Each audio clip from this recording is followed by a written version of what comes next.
When Prince Peter of Greece and Denmark died, the final tragedy of his life unfolded at his funeral. His royal family had agreed to bury his beloved wife, Irina Ovtchinnikova, beside him. Their hatred for her was so deep that even death could not erase it. He was Prince Peter, once third in line to the Greek throne, cousin of Prince Philip, Duke of Edinburgh, and she was Irina, a Russian commoner who had married twice. For the love of this forbidden woman, he gave up everything: power, palace, and family. Instead, he chose a life no prince could have imagined, becoming a world-renowned anthropologist, spending decades in exile in the far reaches of Tibet, studying vanishing cultures. This is not the story of a prince becoming king. This is a much more compelling and human story of a prince who, against all odds, chose himself. This is the story of a Greek prince who chose love and exile. Unlike the ancient, deeply rooted monarchies of Great Britain, Spain, or even his ancestral Denmark, the Greek crown was a relatively recent and artificial invention. It was a political construct created by the great powers of Europe, Britain, France, and Russia, in the 1830s, after they had helped Greece to win its bloody war of independence from the Ottoman Empire. Looking upon the new, chaotic nation, the great powers decided it needed the stabilizing hand of a monarch. But rather than promoting a Greek, they went shopping for a spare prince from one of Europe's established royal houses. Their first choice, a Bavarian prince named Otto, proved so unpopular that he was overthrown and sent packing in 1862. So the great powers went shopping again. This time, in 1863, they found their man in the person of a handsome young Danish prince named Wilhelm, who was duly installed in Athens and renamed George I King of the Hellenes. This meant that the new Greek royal family was not ethnically Greek in any way. They were Danes, members of the sprawling pan-European royal house of Schleswig-Holstein-Sonderburg, Glücksburg. They were, in essence, a borrowed dynasty, a ruling class of foreign professionals who spoke Greek with an accent and were forever viewed with a certain suspicion by their own fiercely republican and independent-minded people. The family's entire history in Greece was a dizzying and chaotic cycle of crisis. King George I was assassinated in 1913. His successor, King Constantine I, was forced into exile during the First World War for his pro-German sympathies, which clashed with the pro-Allied stance of his brilliant prime minister, Eleftherios Venizelos. This clash, known as the National Schism, divided the country for decades. The monarchy was abolished entirely in 1924, and the family was forced into a long, humiliating exile. It was restored in 1935, only to be swept away by the Second World War, and the cycle would repeat itself throughout the 20th century. To be a Greek prince was to grow up with your suitcase half-packed, to know in your very bones that the palace you lived in today could be taken from you tomorrow. This constant, simmering instability, this sense that their royal status was provisional and could vanish at any moment, would have a profound effect on the psychology of all who grew up within the family, including Prince Peter. Prince Peter's immediate family, however, was even more extraordinary and unconventional than the tumultuous political background of his kingdom. His father was Prince George of Greece and Denmark, the second son of King George I. Big George, as he was known in the family for his impressive height and physical strength, was a classic European prince of his time.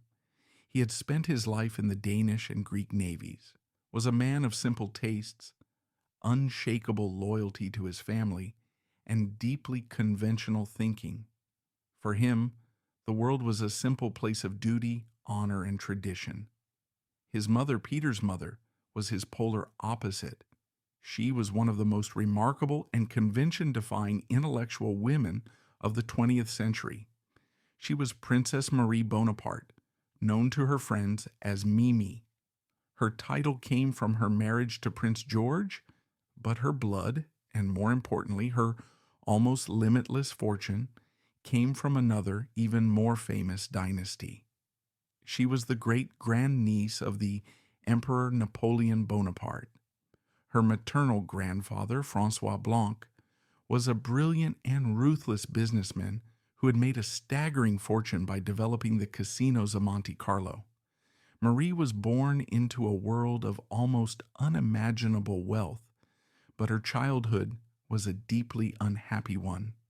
Raised by a cold, distant father after her mother's death, she grew into a fiercely intelligent and intensely curious woman, hungry for knowledge and a deeper understanding of the human mind, particularly her own. She married Prince George in a grand dynastic match in 1907, a union that provided her with a royal title but little emotional or intellectual fulfillment.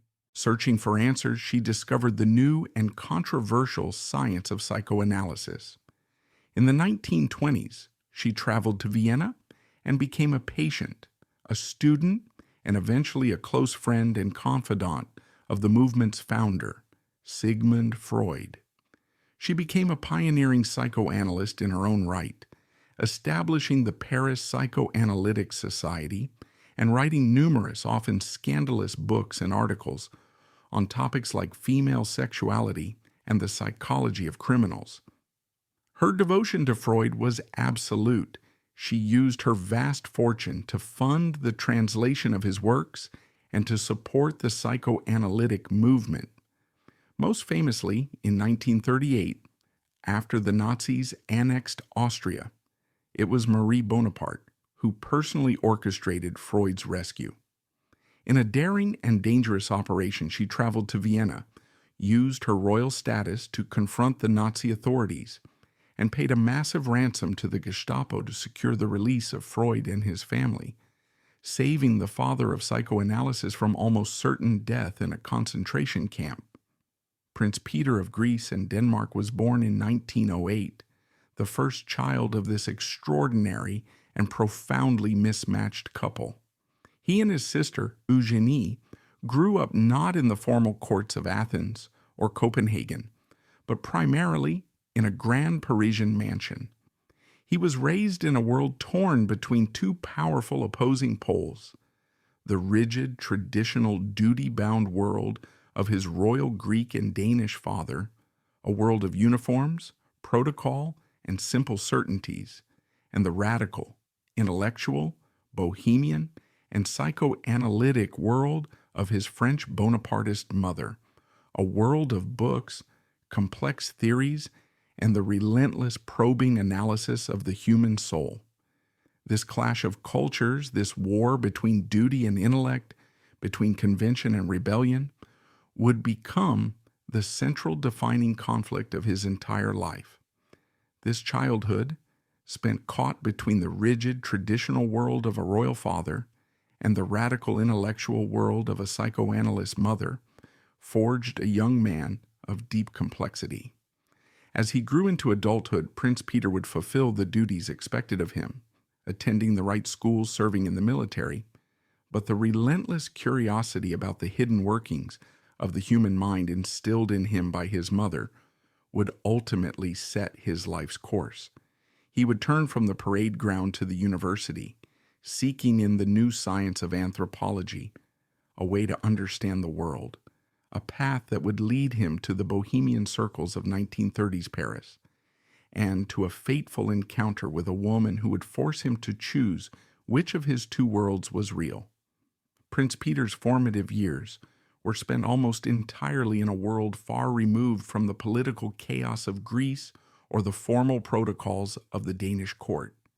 He grew up in his mother's domain, a sprawling mansion in the Parisian suburb of Saint-Cloud. And to grow up in the house of Marie Bonaparte was to grow up in one of the most intellectually intense and unusual households in all of Europe. His mother was not interested in the typical pastimes of a princess. She was a scientist of the mind, and her own children became her primary field of study. From the moment Peter and his sister Eugenie were born, they were placed under a psychoanalytic microscope. Marie meticulously documented their every action in her journals, applying the theories of her mentor, Sigmund Freud, to their lives. A childhood tantrum was not simply a tantrum. It was an expression of the Oedipus complex. A particular dream was not just a dream. It was a coded message from the unconscious. Their home was a salon for the leading intellectuals of the day. The dinner table conversation would have been less about royal gossip and more about the interpretation of dreams, theories of the libido, and the latest developments in psychoanalytic thought. For a young boy, it must have been a bewildering, if intellectually stimulating, environment. He was not just a son to be loved. He was a fascinating psychological specimen to be observed, analyzed, and understood. This upbringing instilled in him a profound and relentless curiosity about the inner workings of the human mind and the hidden rules that govern societies. But it also perhaps created a certain emotional distance, a sense of being an object of study, which would contribute to his reserved and aloof character later in life. While his intellectual life was shaped in Paris, his royal duties still called. He was sent to the prestigious Lycée Janson de Sailly, a demanding French secondary school that prized academic excellence.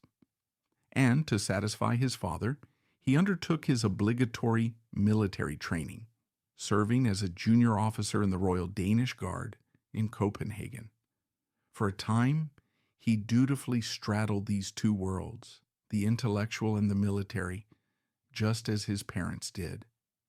After completing his military service, Peter returned to his true passion, his studies.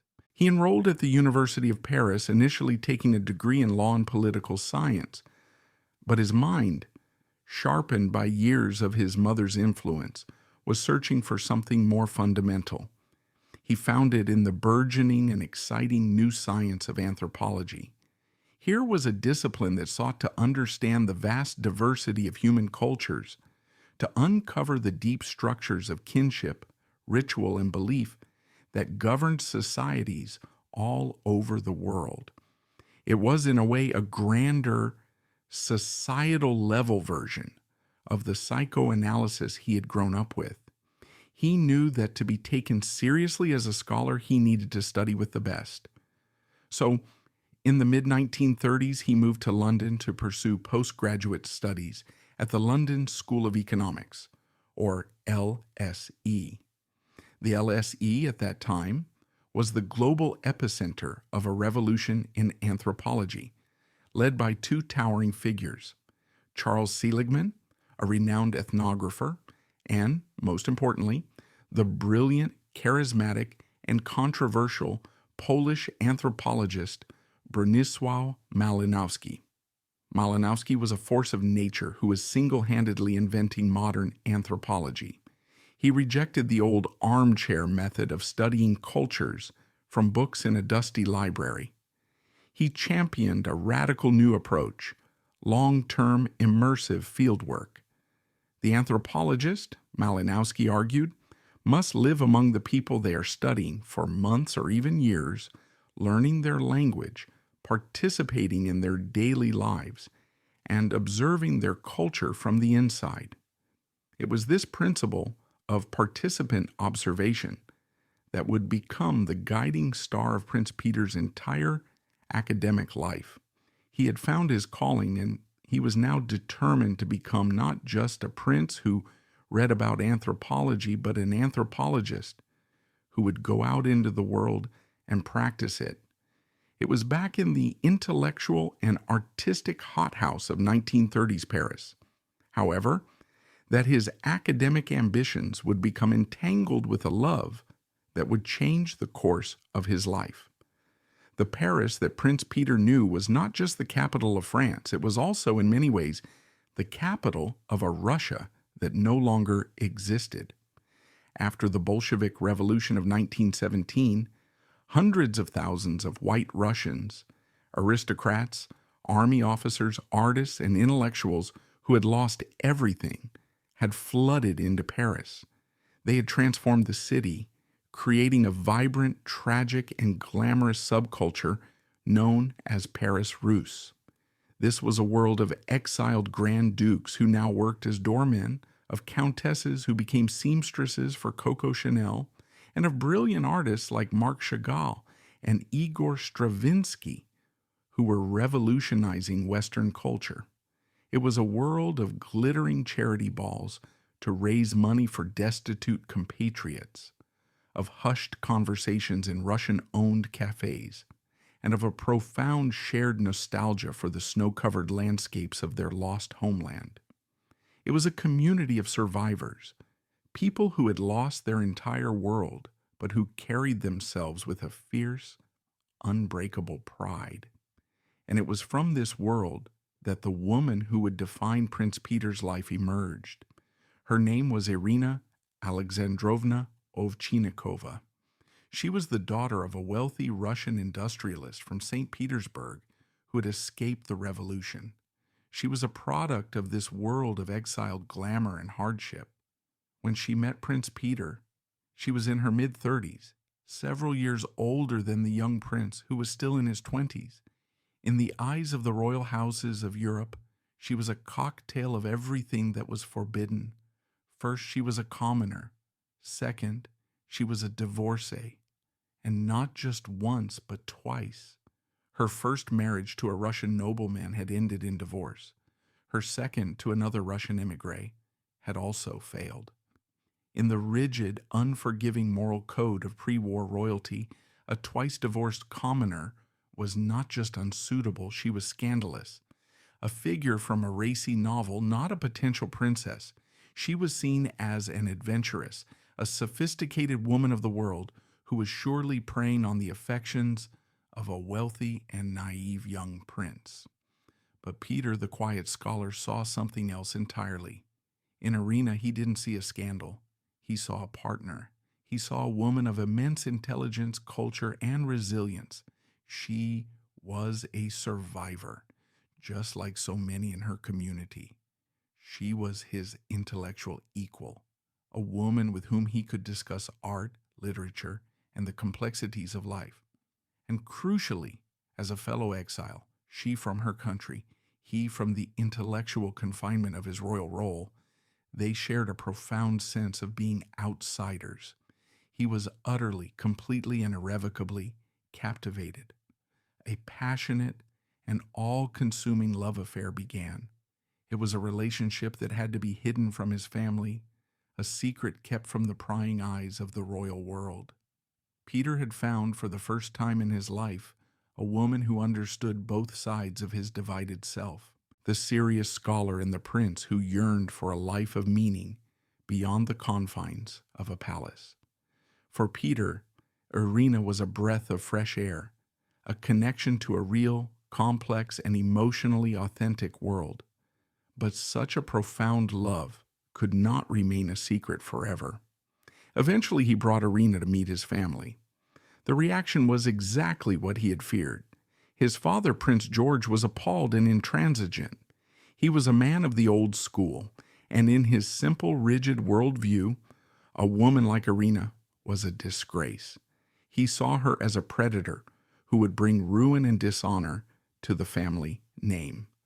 He commanded his son to end the relationship immediately. The reaction of his mother, Marie Bonaparte, was far more complex.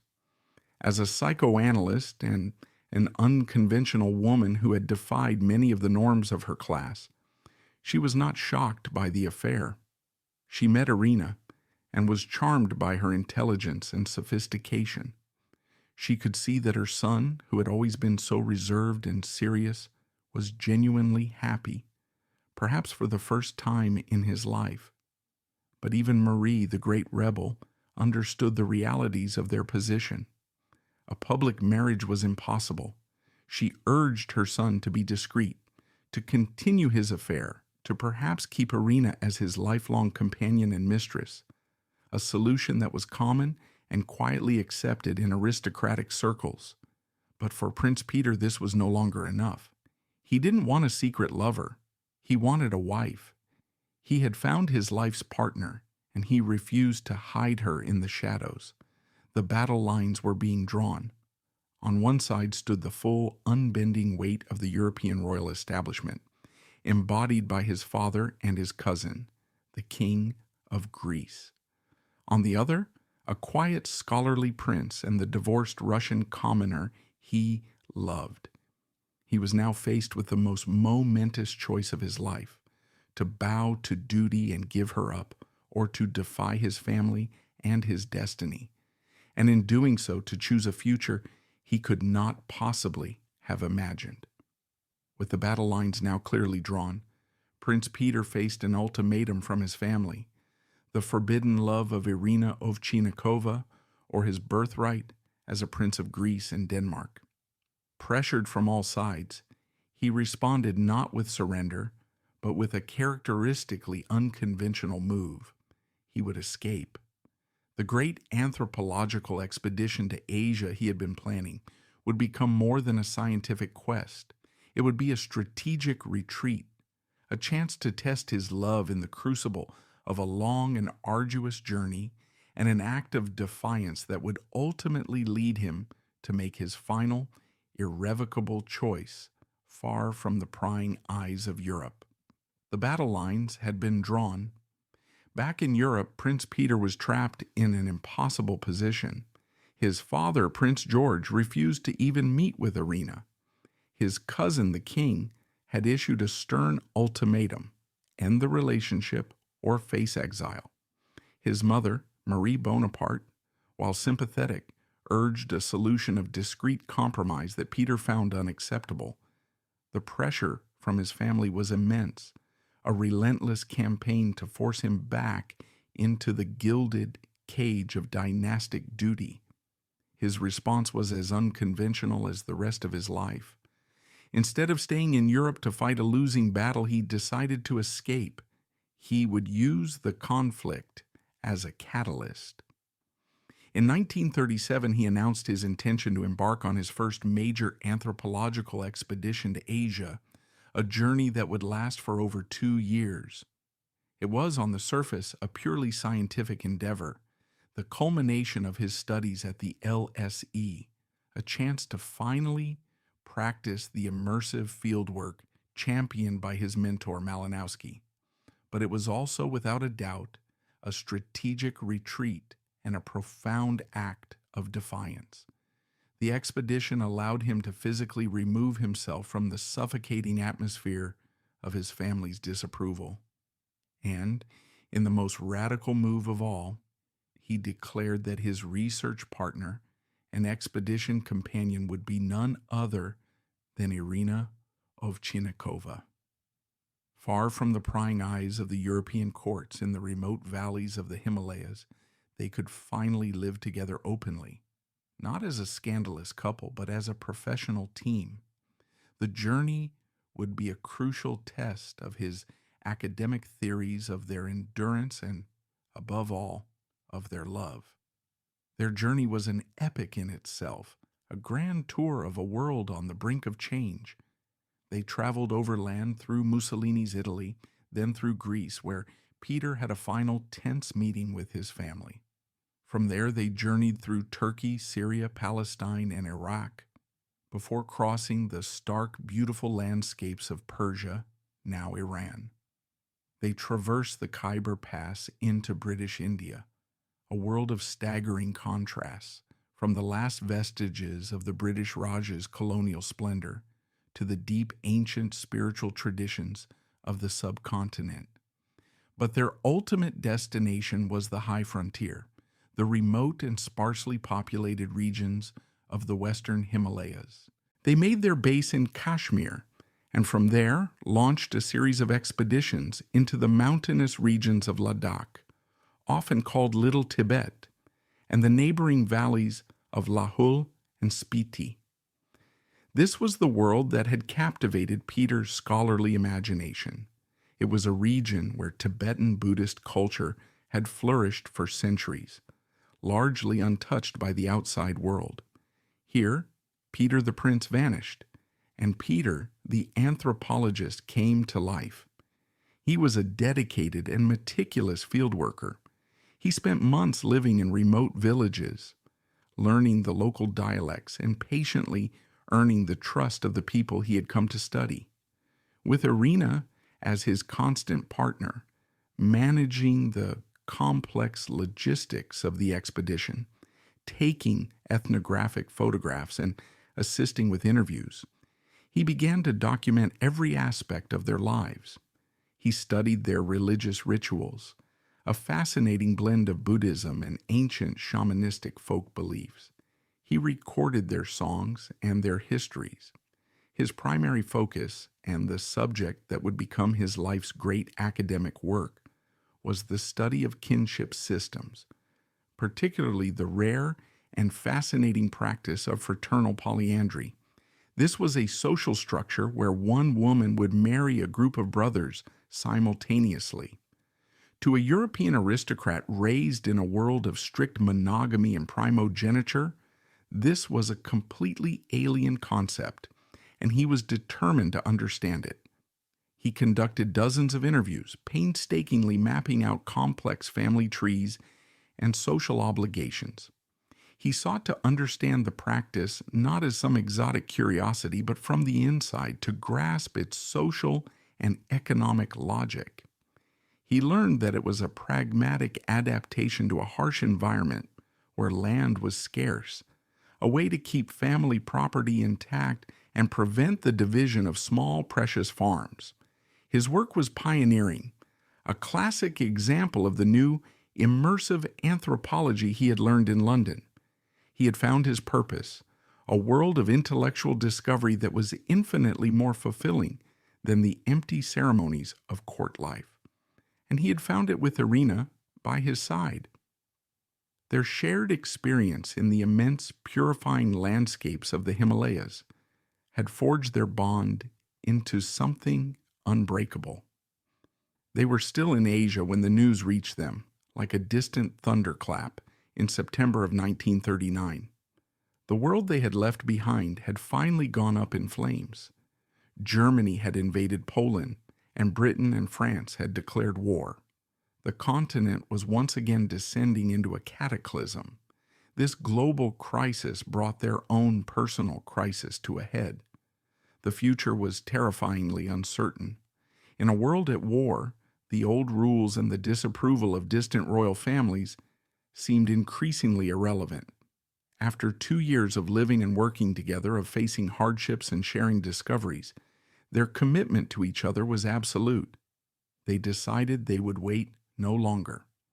While in the southern Indian city of Madras, now Chennai, they sought out a small Russian Orthodox church. On September 9th, 1939, far from the palaces of Athens and Copenhagen, without the presence of any family, Prince Peter of Greece and Denmark secretly married Irina Ovtchinnikova. It was not a grand state wedding, but a quiet, intimate ceremony, an act of private devotion and public defiance. Immediately after the wedding, Peter performed the most difficult act of his rebellion. He composed a telegram to his father in Paris. It was short and to the point, informing him that he had married Irina and that a formal letter would follow. The act of handing that piece of paper to the telegraph operator was the act of severing his old life forever. The reaction from his family was one of stony, unforgiving fury. His father, Prince George, was heartbroken and incensed, and from that day forward, he refused to ever speak to his son again. In Athens, King George II, acting as the head of the dynasty, immediately issued a royal decree. Prince Peter was officially struck from the line of succession. He was stripped of his royal rights and was, for all intents and purposes, declared an exile, banished from his own family. The Danish court, in solidarity, followed suit. The choice had been made. He had chosen love, and the price was everything he had been born to. He was now officially a prince in name only, a man without a country, a scholar with a wife, the world condemned, standing on the shores of India as his home continent plunged into darkness. But Prince Peter was not a man to turn his back on his country, even if its royal house had turned its back on him. When Greece was invaded by Mussolini's Italy in 1940, and later by Nazi Germany, he immediately sought to rejoin the fight. He made his way to the Middle East, where the Greek government and army had regrouped in exile, and offered his services as an officer. His offer was accepted. Despite his disgrace, he was still a trained soldier, and the army needed experienced men. He was appointed as a staff officer to the Greek government in exile based in Cairo. In May 1941, he took part in the desperate and ultimately doomed defense of Crete against a massive German airborne invasion. He was an eyewitness to the bravery and the brutality of one of the war's most iconic battles. His service was a quiet but powerful statement. He may have defied his family's rules, but he had not abandoned his nation in its darkest hour. Irina, meanwhile, proved her own mettle. Displaying the same resourcefulness and courage she had shown in the Himalayas, she volunteered as a nurse with the Free French forces and worked in military hospitals in Egypt, tending to the endless stream of wounded Allied soldiers coming back from the brutal desert campaign. The couple who had been cast out as scandalous socialites now dedicated themselves to the grim, essential work of the war effort, their bond strengthened further by shared danger and a common cause. As the war drew to a close in 1945, Peter and Irina had survived. They had proven their devotion to each other and their loyalty to their country. The world had been remade by the war. The question now was, in this new world, would there be a place for them? Could they finally go home?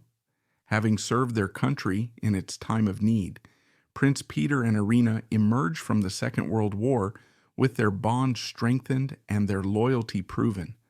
As peace returned to Europe and the Greek monarchy was restored, a faint hope might have flickered.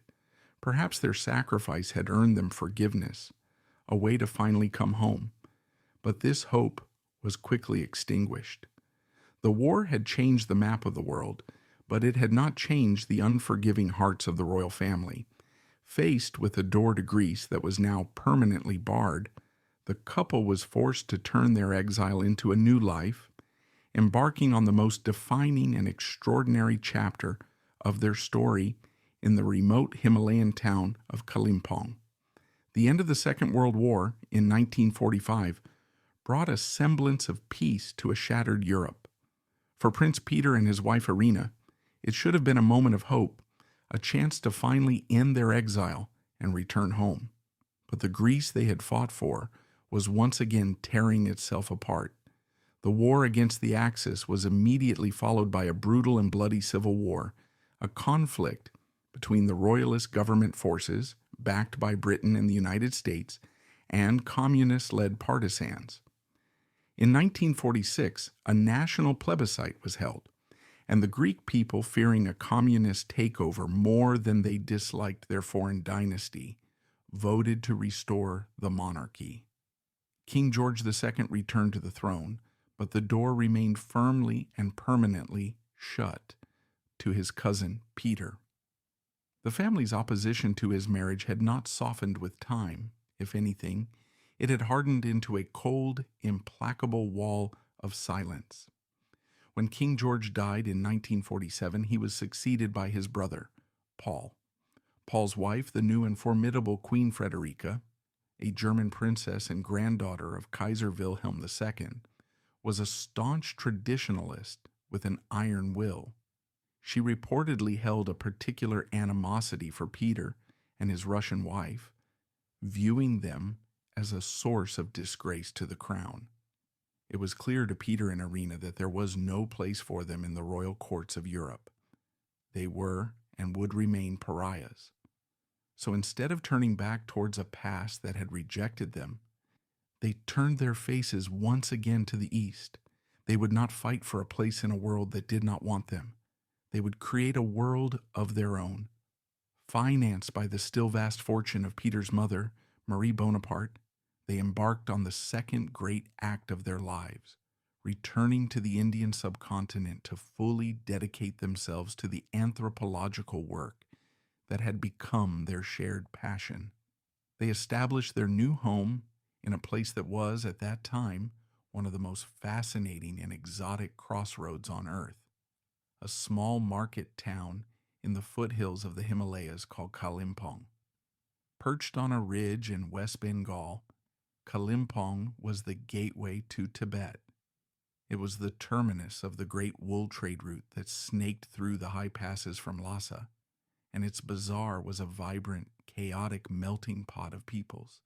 Tibetan mule drivers, Sikkimese and Bhutanese nobles, Bengali merchants, Buddhist monks in saffron robes, and the last eccentric remnants of the British Raj. In the early years of the Cold War, this remote mountain town also became a hotbed of international espionage, a real-life Shangri-La teeming with spies.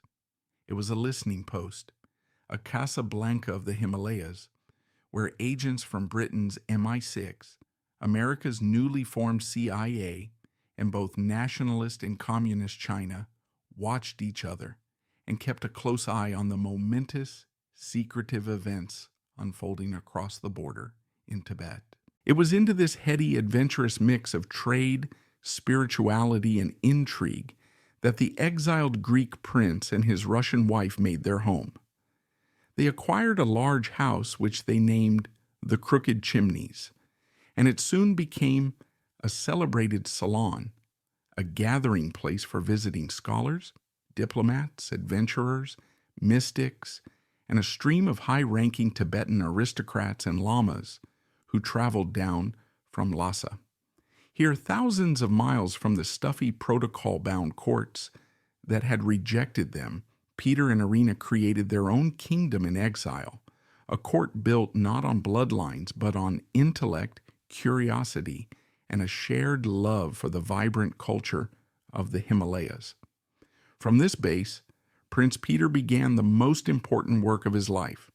He was the official leader of the Third Danish Expedition to Central Asia, a prestigious scientific endeavor that gave his research the highest academic credentials. For the next 7 years, he dedicated himself to the rigorous, patient work of a field anthropologist. His primary and most famous area of research was the practice of fraternal polyandry. He was fascinated by this social system, so alien to European norms, where a group of brothers would share a single wife. He traveled extensively through the regions where the practice was common, conducting hundreds of detailed interviews. He was not a judgmental tourist. He was a scientist seeking to understand the internal logic of the system. Through his painstaking research, he demonstrated that polyandry was a highly effective adaptation to the harsh Himalayan environment. In a land where arable farmland was incredibly scarce, it ensured that the family's small plot of land was never divided among sons. By having only one wife per generation of brothers, it also acted as a form of population control, preventing the number of mouths from outstripping the land's ability to feed them. He meticulously documented the complex rules governing inheritance, sexual rights, and the determination of fatherhood within these families. His resulting magnum opus, the massive 4-volume study, A Study of Polyandry, remains a foundational text in the field, a masterpiece of detailed ethnographic research. His work was a profound testament to his mother's intellectual legacy. He had taken the psychoanalytic curiosity about the deep, hidden structures of the human mind that she had instilled in him and applied it to an entire society. He had, in his own way, put a whole culture on the couch. In 1950, A catastrophic event transformed the nature of Prince Peter's work from academic research into an urgent act of cultural preservation. The newly victorious communist army of Mao Zedong crossed into Tibet, invading and occupying the independent nation that had been sealed off from the world for centuries. From his home in Kalimpong, just a few miles from the border, Peter had a front row seat to the tragedy. He witnessed the first terrified waves of Tibetan refugees who made their way over the high passes into India, bringing with them horrific stories of the destruction of monasteries, the execution of religious leaders, and the systematic dismantling of their ancient way of life. His house, the Crooked Chimneys, became a crucial hub for the Tibetan refugee community. He and Irina provided shelter, money, and assistance to many displaced aristocrats and high-ranking lamas.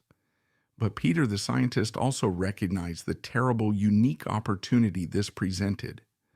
The culture he had been studying in fragments on the periphery of Tibet was now arriving on his doorstep in its entirety. The elites from the capital, Lhasa, people who held the keys to the kingdom's history, religion, and social structure, were now accessible. His work now took on a new, desperate urgency. It became a form of salvage ethnography. He knew he was in a race against time, a race to document a world that was being actively and brutally annihilated. He spent thousands of hours conducting interviews with the refugees, recording their oral histories, their religious traditions, their political systems, and the details of their daily lives. He was, in a very real sense, preserving the memory of a nation on the verge of extinction. During this period, he and Irina also amassed one of the most important and comprehensive collections of Tibetan artifacts in the world. Recognizing that countless treasures were being destroyed or looted, they used their own funds to purchase whatever the refugees had managed to carry with them into exile. They acquired thousands of priceless items, rare religious manuscripts including complete editions of the Tibetan Buddhist canon, magnificent painted scrolls, or thangkas, gilded statues, ceremonial objects, and everyday tools that provided a complete picture of Tibetan life. This vast collection was not the hoard of a treasure hunter. It was a desperate, systematic effort to create an ark, to save the material culture of a drowning civilization. The exiled Greek prince had, by a remarkable twist of fate, become the royal archivist for the exiled court of another much older kingdom. He had given up his own birthright only to dedicate his life to preserving the heritage of a people who had lost theirs. In the foothills of the Himalayas, far from the world that had rejected him, Prince Peter had found his true and lasting purpose. Their long sojourn in the Himalayas was over. Prince Peter and Irina had accomplished their life's great work, creating a monumental record of a vanishing Tibetan culture, and in the process, forging a unique identity for themselves as scholars and adventurers. They now returned to a Europe they hadn't called home for nearly 2 decades, not as young, defiant lovers, but as an older, established couple, their partnership proven by time and hardship. The final chapter of their long exile would be a return to the continent that had cast them out, a long twilight of academic work, reflection, and the lingering bitter feuds that had defined their lives from the very beginning. By the late 1950s, the world that Prince Peter and Irina had made for themselves in Kalimpong was beginning to disappear. The Chinese consolidation of power in Tibet had sealed the border, ending the ancient trade routes and the free flow of people and ideas. The Indian government, navigating a new and complex geopolitical reality with its powerful northern neighbor, became less hospitable to the prince's work with the Tibetan refugee community. The golden age of Kalimpong as a freewheeling international crossroads was over, After nearly a decade in the Himalayas, it was time to go home, or at least to what passed for home. They left India in 1957, their great life's work of fieldwork now complete. They returned to a Europe that had been utterly transformed. The war-shattered continent of the 1940s had given way to the economic boom and the deep ideological freeze of the Cold War. For Peter and Irina, now entering their later years, it was the beginning of the final chapter of their long exile. They settled into a life divided between their elegant apartment in Paris and a magnificent Danish manor house, Lille Bernstorff, which Peter had inherited. This was no longer a life of rugged expeditions and encounters with nomadic tribesmen. It was a life of quiet, scholarly routine. Peter now dedicated himself to the monumental task of organizing his decades of research. He spent his days in libraries and his study, cataloging his vast collection of artifacts, transcribing his field notes, and slowly, meticulously writing the books and articles that would cement his academic legacy. He became a respected, if somewhat eccentric figure in the international community of Tibetologists, regularly attending conferences and corresponding with scholars around the world. But while he had found a place for himself in the academic world, the royal world remained a place of bitter exclusion. The wall of silence and disapproval from the Greek royal family had not thawed. It had frozen solid. Throughout the 1950s and 60s, the Greek monarchy enjoyed its final glittering heyday under King Paul and the formidable Queen Frederica. And at every major dynastic event, the absence of the king's first cousin was a loud and deliberate statement. Peter and Irina were pointedly not invited to the wedding of Princess Sophia of Greece to the future King Juan Carlos of Spain in 1962. They were not invited to the spectacular centenary celebrations of the Greek dynasty in 1963. And, perhaps most painfully, they were not invited to the wedding of the man who was now king, Peter's young cousin Constantine II, to Princess Anne-Marie of Denmark in 1964. These public snubs were a constant, humiliating reminder that his choice, made a quarter of a century earlier, was unforgivable. The feud was particularly intense and personal between Prince Peter and another of his first cousins, Prince Philip of Greece, who had by then become the Duke of Edinburgh, husband to Queen Elizabeth II of Great Britain. The two men, close in age and shared heritage, reportedly could not stand each other. Peter, who despite his exile remained a fierce Greek patriot, was openly critical of Philip for having renounced his Greek and Danish titles and anglicizing his name to Mountbatten in order to marry into the British monarchy. In Peter's eyes, Philip had abandoned his heritage for ambition. For Philip, a man who had dedicated his life to the concept of royal duty and service, his cousin Peter was likely an embarrassment. A man who had shirked his responsibilities, married a scandalous woman, and spent his life pursuing an eccentric academic hobby. Their two lives represented the starkly divergent paths available to a modern prince, one of absolute conformity to duty, the other of absolute rebellion for personal freedom. There was no common ground between them. In 1967, the unstable foundation of the Greek monarchy finally gave way for the last time. A military junta seized power, and the royal family, including King Constantine II, was once again forced into exile. In 1974, after the fall of the junta, a final referendum was held, and the Greek people voted decisively to abolish the monarchy forever. From his home in Paris, Prince Peter, now an old man, witnessed the final definitive end of the kingdom he had been born to serve. The throne that he had sacrificed for love, the crown that his family had prized above all else, had ceased to exist. History, in its own ironic way, had rendered their entire family conflict moot. In October of 1980, while on a visit to London, Prince Peter suffered a sudden cerebral hemorrhage. He died in hospital a few days later on October 15th. He was 71 years old. At his bedside was the woman who had stood by him for more than 40 years, his wife, his partner, his reason for everything, Irina. His life, a grand journey of rebellion and discovery, was over. But the royal world he had defied had one last act of cruelty, one final posthumous insult to deliver.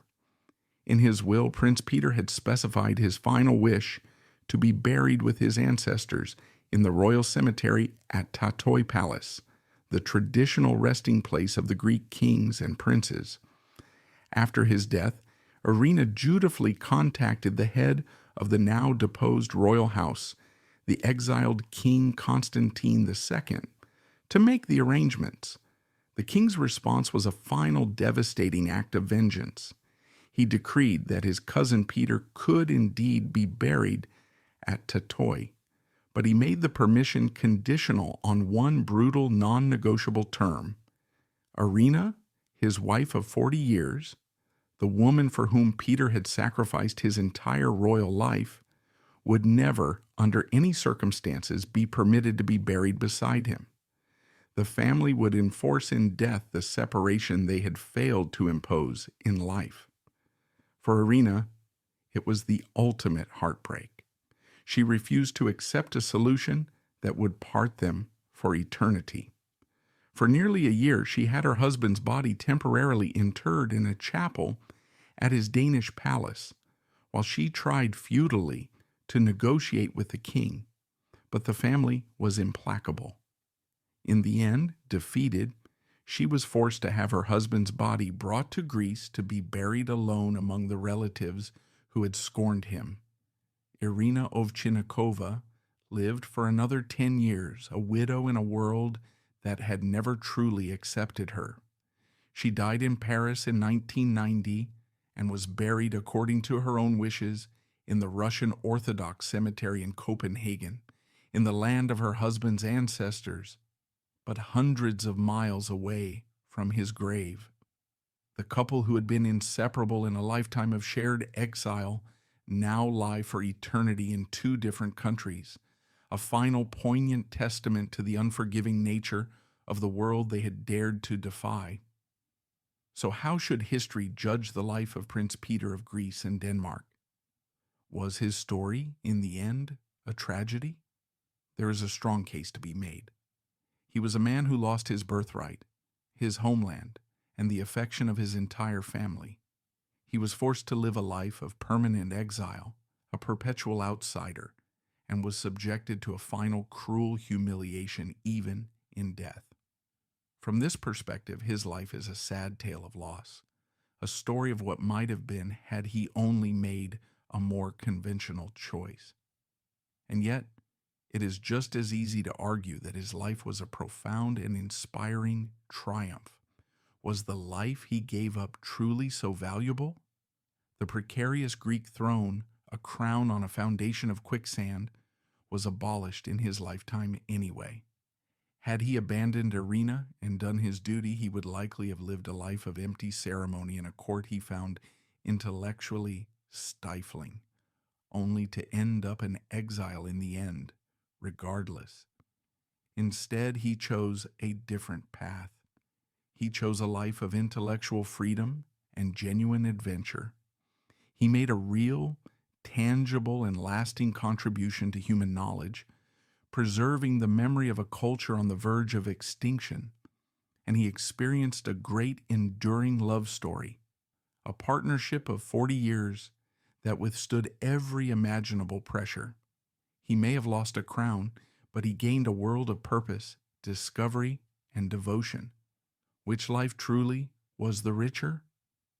Prince Peter's story is a fascinating and crucial chapter in the great 20th century narrative of love versus duty that so often shook the foundations of European monarchies. His story is a lesser-known but arguably more complex parallel to that of his contemporary Britain's King Edward VIII, who abdicated for the twice-divorced Wallis Simpson.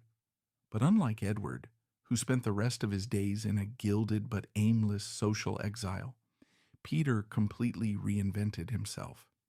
He didn't just abandon one life. He passionately and successfully built a new one. His story suggests an alternative path, that a life outside the royal cage, while costing immense personal sacrifice, could also be one of profound purpose and lasting achievement. His most important legacy, without question, is his contribution to science. As an anthropologist, he was a true pioneer. His work on polyandry remains a classic of ethnographic study, and his tireless efforts to document Tibetan culture in the wake of the Chinese invasion were an act of immense historical importance. The books he wrote, and especially the vast and priceless collection of artifacts he and Irina amassed, now housed in the National Museum of Denmark, are an invaluable resource for scholars and for the Tibetan people themselves. He was, in a very real sense, a prince who helped to save the memory of a lost kingdom. In the end, Prince Peter's life was not a fairy tale. In reverse, it was something far more complicated, more modern, and more human. It was the story of a man who was presented with an almost impossible choice, and who then had the courage to live with the consequences of that choice with dignity and purpose for the rest of his life. He chose the love of one woman over the conditional acceptance of his entire world, and he never, ever wavered. The final bitter act of separating him and his wife in their graves was the royal family's last attempt to have the final word, to retroactively nullify the choice he had made.